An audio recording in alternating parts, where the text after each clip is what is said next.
Have you ever found yourself in a place where nobody else looked quite like you? Maybe it was your race, your gender, socioeconomic status, political stance, or any part of your identity that the majority just doesn't share. In situations like these, we may be surrounded by others, but it's hard not to feel alone. And this isolation can be really challenging. When we are a minority, we often find that the majority holds certain assumptions, stereotypes, that lead them to treat, see, and judge us differently. The presence of these stereotypes leads to stereotype threat, a psychological threat that causes us to worry that our actions will be seen negatively, based on stereotypes about groups to which we belong.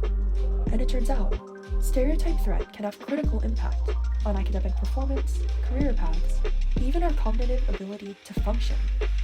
So the question is, how do we learn to break free from these stereotypes? In this episode of To The Max, we have the incredible opportunity to speak to someone who's done just that and is helping others do the same. This is To The Max, advice from today's experts to tomorrow's leaders.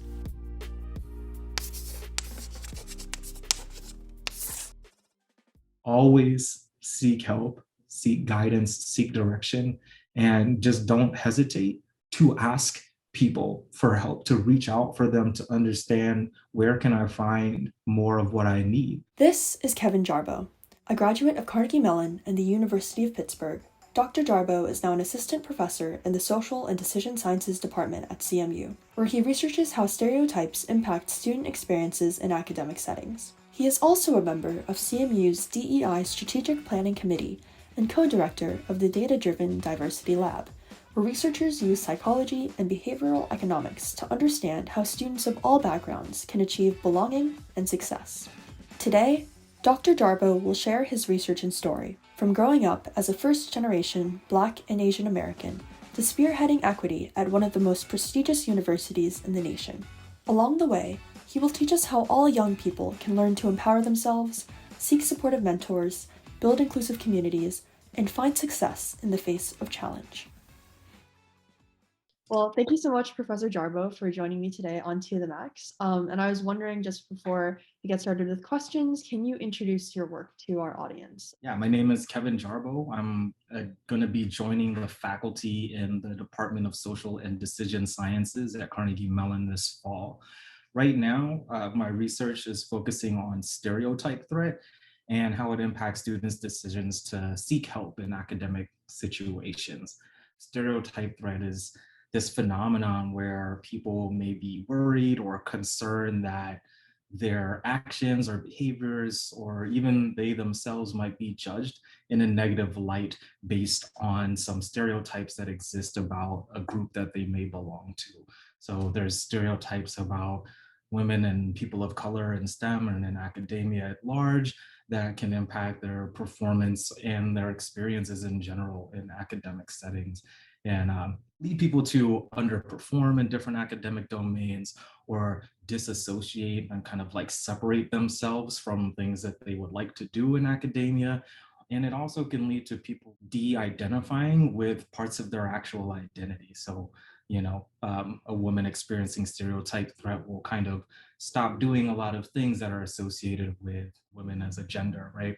And so these are kinds of issues that I'm concerned about, because if stereotype threat is affecting students, it might be driving them away from making the decisions or engaging in the kinds of interactions or behaviors on the college or university campus that would lead to their academic success.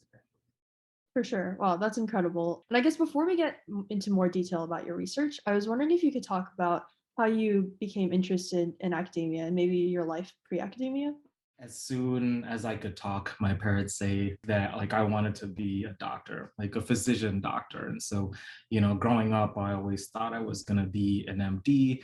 Like when I was a kid, I thought I was going to be a pediatrician. And then once I got into junior high and high school and was playing sports, I thought I was going to get into sports medicine. Both of my parents were nurses. So like having that background and day-to-day experience with just working in the medical professions was something that like inspired and motivated me as a kid. I majored in biology, but to be honest, I just didn't like it. I didn't like the kind of coursework. A lot of the experiences that I had were very isolating. Like in some instances, I was like the only Black man in my class of 400 people. And so it was really weird to be in those situations and not have a lot of like social support towards my academic goals. And so, I kind of meandered around in undergrad, but I ended up taking a lot of classes in psychology and a couple classes in statistics. And those were the classes where I found myself feeling like really excited and passionate about. To kind of shore those things up, I got into a research lab to study cognitive brain imaging, and getting experience in that lab was something that kind of started making me lean a little bit away from medicine per se and like more towards research, especially because I could use some of those techniques I learned as a research assistant in clinical settings. Throughout that time, I was like applying to med school. I applied to med school like many times. Sometimes didn't get any interviews. Sometimes I did get interviews. I eventually got waitlisted the last time that I applied to med school in 2012. But unfortunately, I didn't get in then either. Of course, I was like super bummed out. It was really depressing to like want to be a doctor my whole life, try literally for 10 years from like 2002 when I started undergrad to 2012 when I finally got an interview that I might get in. I realized eventually like that wasn't the path I really wanted to take, but other people around me, people who worked in the lab that I was a research assistant in, and some of the doctors who I worked with are like, look, you should think about pursuing your PhD. And so that kind of like got the wheels spinning a little bit. A postdoctoral researcher I was working with who was applying for faculty jobs, he was the one who was like, hey man, if you ever think about going to graduate school, I would take you in a heartbeat. And he ended up getting a job at Carnegie Mellon to be a professor after working in the lab together with me for a few years. And I eventually applied to grad school in general, but also to work with him at CMU. And, things ended up working out very well that way. And I was able to kind of pivot and take my research skills and, further develop them as a doctoral student. And yeah, and to become a different kind of doctor, right? So still realizing a dream, but just in a different path. Yeah, that's really amazing. I've been kind of seeing through these interviews, lots of people have sort of a dream that they really pursue, but then they find that their love is actually somewhere that's kind of unexpected. That's awesome. Yeah. Before you were talking about how in some of your classes you experienced as a Black man kind of being the only one in a class. And I was wondering if you could talk a bit about how maybe your personal challenges informed your research. The kinds of challenges I've had in academia came long before college. Teachers who, as early as like kindergarten and first grade, who would say things like, it didn't matter how smart I was because I'm Black. As a kid, you don't think too deeply about those things or like know what it means, but then we still remember these experiences and then they kind of carry forward with us like on a day-to-day basis. So as soon as one teacher said that to me, I thought all my teachers would think that about me. I thought that other students would think that about me. I was always driven to perform well in school and behave well and kind of like prove that I could do well and be and achieve. And I always got really good grades. I won awards, like all throughout like elementary school, junior high, high school, always striving to be on the top of the class or near the top of the class. And but still like it just, that idea, that thought, that feeling lingered, that like, man, just because I'm Black and I'm not as smart as I actually am, or that it wasn't me who actually did that work. I'm finding now even still like that intersects with like another part of my identity too, being like my mom's Filipino, my dad's Liberian. So like I'm a first generation American. And so they didn't have experiences with the American educational system in the way that I did either. So it was very difficult for them to help me navigate. And the things that they would say and the advice that they had didn't necessarily like line up with my experience all the time. But I was still raised as a Black man in America. So like having this what's called like a third culture kind of experience where neither of your parents are from where you are, and like where you're growing up is a lot different from them, right? And a lot of that carried on into my academic career. And even though there's like positive stereotypes about Asian, like East Asian people in particular, in terms of academic performance, those aren't the same for people who are Southeast Asian, for instance. Like I said, being the only Black man in a class, when I would look around, there's like 300 or 400 people in a giant lecture room, nobody wanting to sit with me or nobody wanting to be in my study groups. That was really hard. And then, trying to identify the couple of other like students of color who I saw, like we might have only had that one class together. So it was hard to also like get socially acclimated to the university. To be able to navigate that, I had to find ways to connect more with like my culture and heritage and other people like me. So it's like extra work. And don't get me wrong, like it's worth it to make the kinds of social connections and find the support that you need. But I believe that like no individual person should be made to like feel like they have to go out and do that because they're concerned about the world judging them like that, right? And so that has really been a motivating piece of my research, working with students now and seeing the ways that they're coming up against similar challenges as I had, and what's happening to them psychologically, what's happening to them in terms of their academic performance and eventual success, or sometimes it affects students so bad that it causes them to like drop out of their majors or drop out of school entirely. And I don't want that to happen to people. You're here for a reason, like you belong here, you are totally capable. Some of these things that work against us, these like social and environmental factors, are things that I want to change about the college experience so that it's more positive for everybody.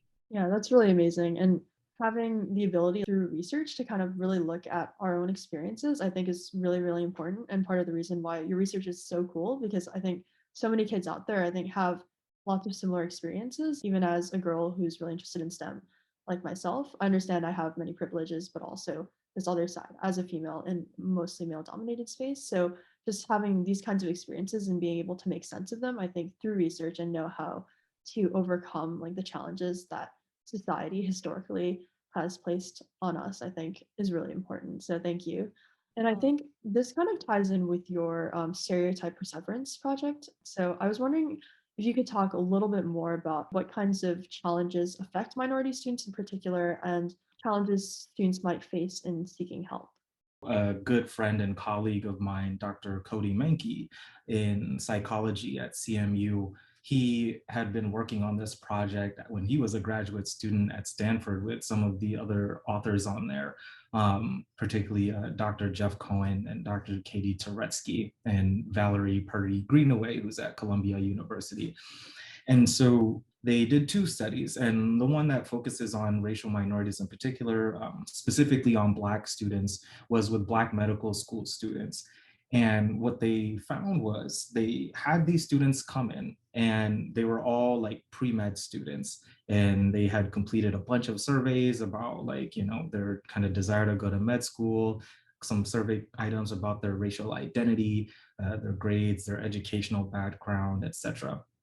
And then they were going to come in and participate in this study that was, the cover story was that there's going to be an oral component added to like the MCAT where you have to like read a passage and then answer questions like out loud and basically be interviewed by some reviewers. And so the role of those people, they were researchers, they wore professional clothes, and then they just tried to keep a straight face the whole time and not kind of give any hints or tips or whatever to the person. But it's a kind of task called a Trier social stress task, where you have people do some very stressful kind of anxiety provoking task, right?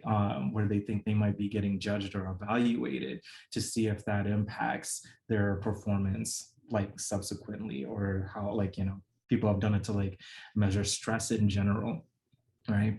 And so some students who participate in this study, they kind of got like that really stressful version of the task, and they were also like primed to think about their race prior to it. So they just filled out some questionnaires that like asked them about, their race and racial identity, and then they did this stressful task. And this is kind of a standard way of doing a stereotype threat manipulation. So some key components about stereotype threat are like being aware of negative stereotypes, performing something in an area that's important to you. So med school students thinking they're taking MCAT, really important, right? And then it has to be evaluative. So they have to believe they're also going to be judged on this, right? So they had participants who did that particular part of the task. And what they found was the students who did this like stressful task, right, and were primed to think about their race beforehand, they ended up like performing like worse on the like on like questions, and like they had like worse performance during the actual task itself. And then also a week later, we talked, the researchers who had conducted the research first, they had asked in a follow-up survey a week later, like, you know, what level of discrimination they thought they were experiencing on a regular basis, like since participating, and what did they think that discrimination was attributed to.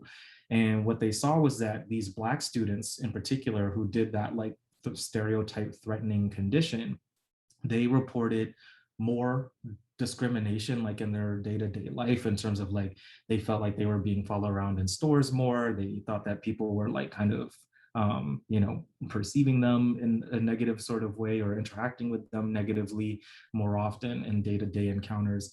And they attributed that discrimination to like race-based kind of discrimination. And so they did this survey that called like a race-based rejection sensitivity scale. So they felt a lot more sensitive to being judged about their race potentially. And they also said that they perceived more discrimination in their day-to-day experience. But the Black students who did not get that stressful part of the task, they didn't report as high levels of perceived discrimination or race-based rejection sensitivity. And then of course, like white students who were served as a control group in here, whether or not they were in the threat condition or not, they didn't perceive any additional discrimination. And definitely didn't attribute anything that they did experience to race. And so this idea of stereotype threat perseverance is that like you can experience threat at some period of time, this stereotype threat, but the effects of it linger, right? And they impact you later on after the experience of the initial threat. And so that's a kind of idea that is being put forth in that particular project that I'm like, fortunate to have like jumped on and found very interesting, to be able to study these particular effects. But like it made sense with like, my own experience of the world and that of what I know from other people who I've talked to, and they're just like, once one of these sorts of incidents happens, they're just like, yeah, it kind of like it changes the way you think about and appraise future situations too. And it kind of makes sense, and it makes it even more important to say like, this is why we need to stop stereotype threat from happening, or if it is going to happen and we can't control it, how do we help people manage that, right? Right, of course. On that topic, I guess in a place like high school or college or like in a classroom, I guess from your perspective, what would be an effective way for teachers and students to kind of create a safe environment where the stereotype threat is limited, or if possible, just non-existent? Yeah, so there's a couple different interventions that we do, because it's like really challenging to stop stereotype threat from sort of like being experienced or from happening. Because the thing is, a lot of these negative stereotypes are just things we kind of have been like socialized to believe. Some of these ideas that we kind of incorporate without really trying, they're just there. They're like in the air. So like the original person who coined this term, Dr. Claude Steele, he said like a threat in the air is what he described it as. So like it's really easy to absorb these things. So one thing that's really important that we can do as individuals is like, we need to learn about these stereotypes and understand when we're making biased judgments about people that end up being discriminatory, right? And so that's just like one sort of basic thing. Like if you have some negative stereotype about a group, you have to ask yourself like, well, is that true? And does that apply to every single person? Because I don't want to sit here and say that like all stereotypes are false, but there's definitely ones that are harmful, right? And so like you want to make sure that you don't engage in like activating that kind of negative stereotype and the threat that comes with it when you engage with people. But the intervention wise, there's a lot of things that can be done. One of the most widely used kinds of interventions is called a self-affirmation intervention. And basically that targets our kind of like belief as humans that we're, and like this need that we have to feel like we are just like good and competent and adequate people, right? That's like a thing that's really important to like our self-concept and self-esteem as well, that like we're capable of doing things in the world, right? And so one thing that the self-affirmations do, it's about having people reflect on things that are important to them, like values, like family or love or hard work. These are kinds of values that people have, and then talking about why those values are important to them. And what that does is when someone thinks about their values, it like kind of makes them think like bigger about themselves, like things that are beyond just a particular situation that they might be in, where they might be experiencing a threat.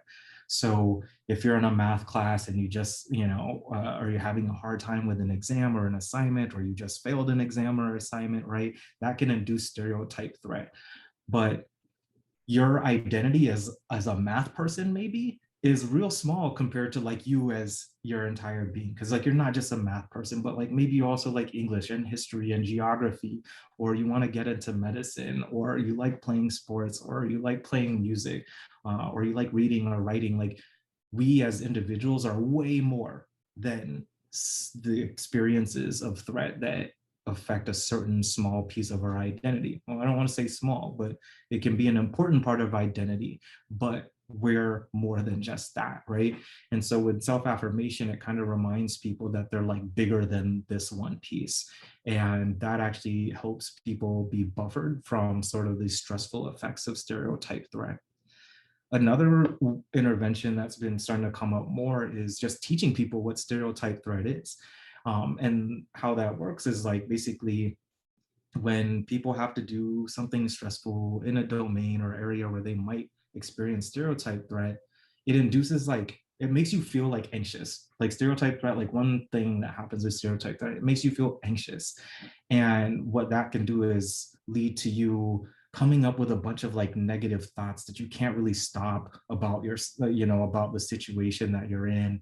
And we spend a lot of effort trying to suppress those thoughts. And especially we want to kind of keep our thoughts of those negative thoughts away from being like about us in general, right? Because the more that you start to think negatively about yourself, the worse these impacts of stereotype threat can be.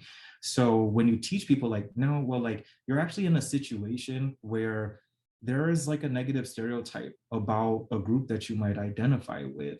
For instance, like you were saying, like being a woman and trying to be in STEM fields, there's a lot of like negative stereotypes about women in those particular domains or their ability in it, to be more specific. So, but if you sit here and say like, well, like I'm a woman and I'm in STEM, like, am I not going to do well? Or anytime I do try to do well, like I know I'm going to do bad. Like you don't want to start internalizing those things, because then it undermines your performance in that domain. And then it becomes this self-fulfilling prophecy, right? Where you're like worried about doing bad so much that you can't do the task well, and then you end up doing bad.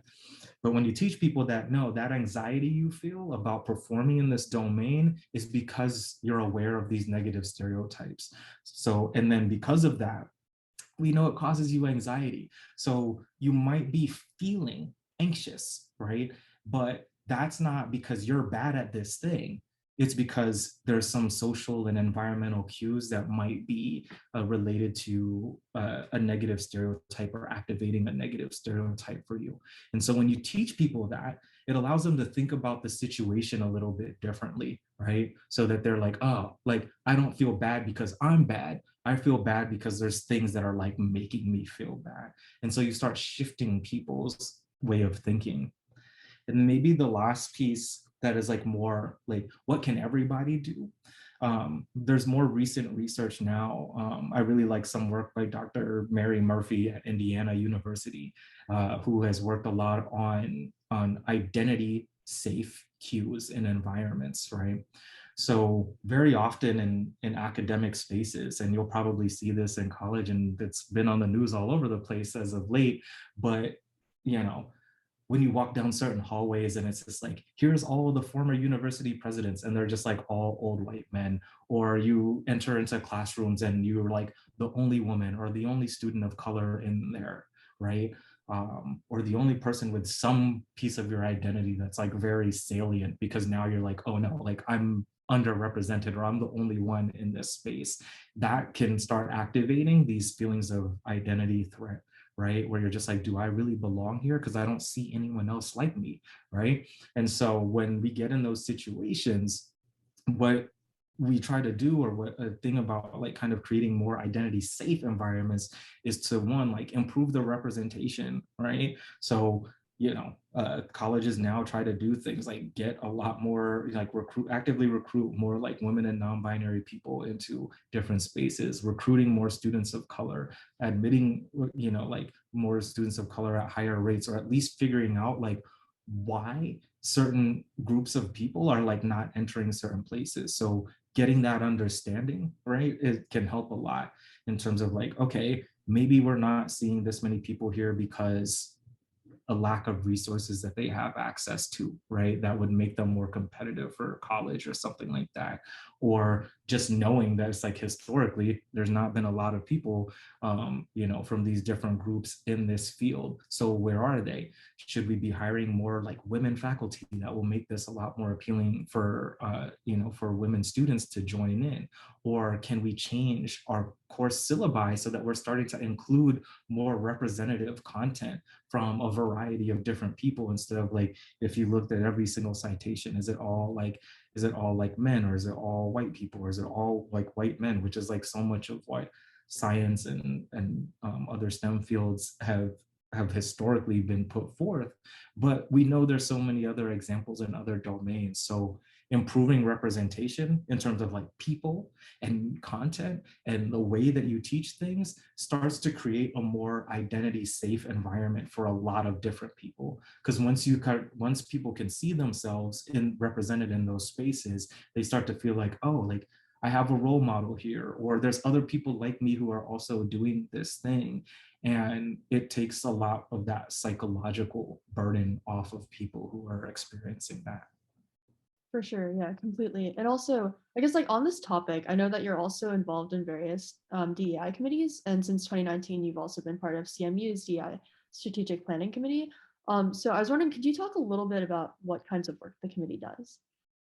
Yeah, so largely the whole university has like this big strategic plan to like hit some certain like milestones in terms of increasing like the representation of like women and faculty of color, not just like in terms of like new people we're hiring, but like in terms of promotion too. Because it's like not just at Carnegie Mellon, like a ton of different universities like have these kinds of issues where it's just like, only 1 or 2% of their faculty are like Black, for instance, right? So that's not uncommon. And figuring out like, all right, well, like, why is this the case? Is it because like, do we have like an expansive enough search? Are we like looking in the right places to find more people, to have a more diverse like sort of applicant pool for faculty to come into? And then are our hiring and promotion practices like also equitable, right? Like, are we giving the same opportunities or making clear what the same sort of like pathways to being promoted are? Are we doing that equitably across all of the faculty? Same sort of thing applies for students.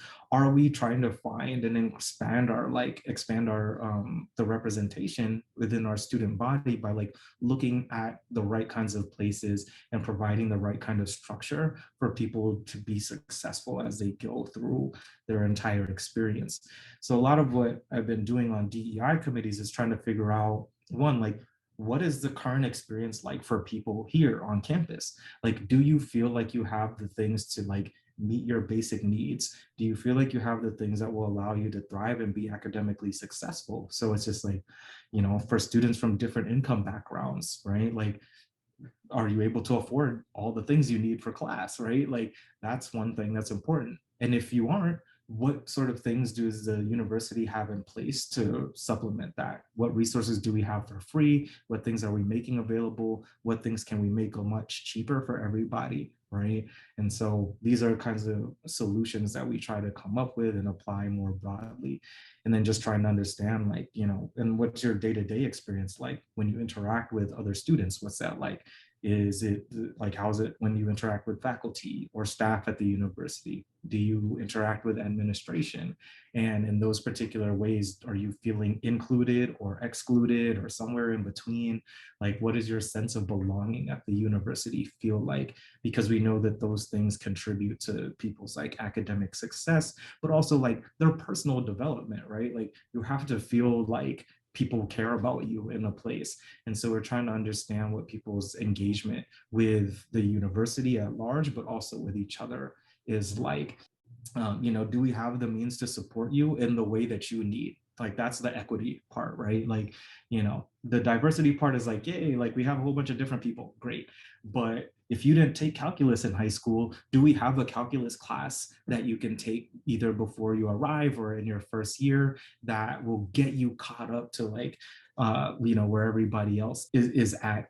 If we can't help everyone who comes in, then that's where we have these issues of equity or inequity, honestly, and that we have to take care of. Because if we don't do that, then they don't feel like they're included. If you're not hearing your favorite songs and eating your favorite food at the party, you're gonna feel like you don't belong there. And then that's where these exclusionary parts happen. And that's actually something that my school, Exeter, has been talking about a lot recently. We have a director of DEI, assistant director of DEI, and we've committed to like a lot of anti-racist initiatives that our school is now working towards for over the next several years and like goals that we want to reach. So that's definitely like really important now, as it should have been this entire time. But and also your research, just to connect this a little bit with the work that you're doing in DEI, you talk a lot about the importance of trust and emotional support in education, from other people, from your teachers and from your peers. And I was wondering if you could talk a bit about how these two concepts might help students and teachers alike create safe learning communities. Yeah, so this is more of an idea that like I'm starting to develop like more from like a theoretical standpoint. And some research that I have been recently doing is more qualitative. So I've actually been working with a group in our schools, like Human and Computer Interaction Institute. And in particular, like we're really curious about like how students overcome challenges in learning math. We interviewed groups of students and just talked about like, hey, what were the kinds of experiences that you had that allowed you to be successful in math after experiencing some sort of challenges or setbacks? And a lot of the students, like, at least like 80% of them said teachers were the ones who really kind of made the difference. And not just like in class, but this like out of class kind of engagement. So helping them like get, study for the SATs, or, staying a little bit late after school, or coming in a little bit early to work with students that like wanted a little bit of extra help or needed it. Or in some cases, when the teacher saw that a student was struggling to achieve a particular goal, the teacher like went to them and said like, hey, like, I want to help you with this. And they did it in a way that was, inviting and made the student feel like they could trust them. Experiences that students said were negative, and there were a lot more, unfortunately, than positive ones. Teachers dismissed the questions that they had or said things like, I don't think I can teach you the things that you should already know. And that really started making students feel like really bad and incapable and like unhelpable. So what we found was like positive interactions is where I really wanted to focus on. I was like, all right, what are the kind of characteristics of those engagements? Like when students and teachers interact, what's happening that makes the student feel like positive, right? And I started doing some other like kind of like tangential research about trust. And just like, what does it mean to trust somebody when you need help? So one, if you're seeking help from somebody, you need to be able to judge that that person is like capable of helping you. So in the case of a teacher, of course, like they're your teacher, they're teaching the class, they should be able to help you. It's what they do and it's like their job, right? So that should be a given. Another thing is that like getting help from that person should guarantee that you can achieve your goal. So in most cases, like you can't really tell this, right? Like that's really challenging to know. But for the most part, when we ask somebody for help who's capable of helping us, and they do help us, we get a little bit closer to the goal we want to achieve. Like, that unless they're trying to sabotage us, like, we usually get closer to our goal. So that's another like kind of assumption that we have. But a third thing that's really important is understanding, is being able to judge whether or not that person is willing to help you. And that's a kind of social, the most social aspect of this. Like, I need help, that person can help me. If they do help me, I'm going to reach my goal. But it's like, do they want to help me? Fill out their college applications, find programs that would be better for them, encouraging them to go further and pursue the goals that they had, right? So all of those things demonstrated this willingness to help. right? That actually got those students to where they wanted to be. And so that was like really key in terms of like this trust that can be built between students and teachers through some very simple, basic like interactions, right? And there's like a lot of research about the more that students engage with faculty in and out of class, the better their academic performance is, the more likely they are to have higher academic achievement, the more likely they are to achieve academic success, which means graduating, and in particular, like graduating on time. So students that are super involved and especially have good relationships with faculty members, they do better, right? And there's ways that I think that we should try to focus on how we can improve those relationships through building trust. On the topic of mentors, I was wondering if you could talk about maybe some people in your life who have impacted your journey and how. Two mentors for me that have been super important are one, my PhD advisor, Dr. Tim Versteinen in psychology at CMU. He was the postdoctoral fellow who was in the lab when I was a research assistant, who said, yeah, if you ever wanted to go to grad school, like I would take you in a heartbeat. And, you know, in working with him, like, you know, one, he of course mentored me on research skills. He taught me how to write papers, how to analyze data, you know, how to think critically. And throughout our experience in the lab before we were at CMU together to throughout this entire time of being through CMU, he's been like really good about telling me how to navigate these systems. He's always been willing to help like revise my work or talk about ideas and just give me like advice about being a professor and just general life advice, because he's like he's just a little bit older than me, which is like interesting, just how non-traditional I guess my path has been. But like we're very similar in age, so like we got along very well as like just adults. And so he's been a fantastic mentor personally and professionally, because he just gives me insight onto the things that he's experienced, the mistakes that he's made, so I don't mess up the same way. But he's willing to kind of like always still like guide me through some challenging times. And another mentor I have is my supervisor at the Center for Student Diversity and Inclusion. Her name is M. Chernell Smith. She's the executive director of the center. And, you know, I just learned a lot from watching her. She's been a student affairs professional for like at CMU for 14 years now, and like, you know, has been just in general for like almost 30 years at this point. And she has shown me a lot in terms of like, how do you like network with people? How do you inspire students? How do you get people engaged in social justice activism?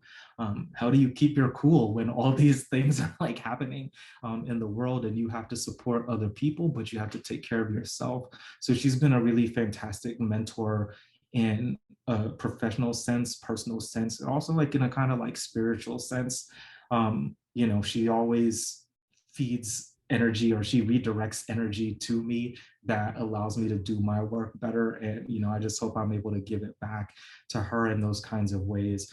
And between Tim and Chernell, like I have developed my capacity as a mentor to kind of make sure like I give people that back the same way.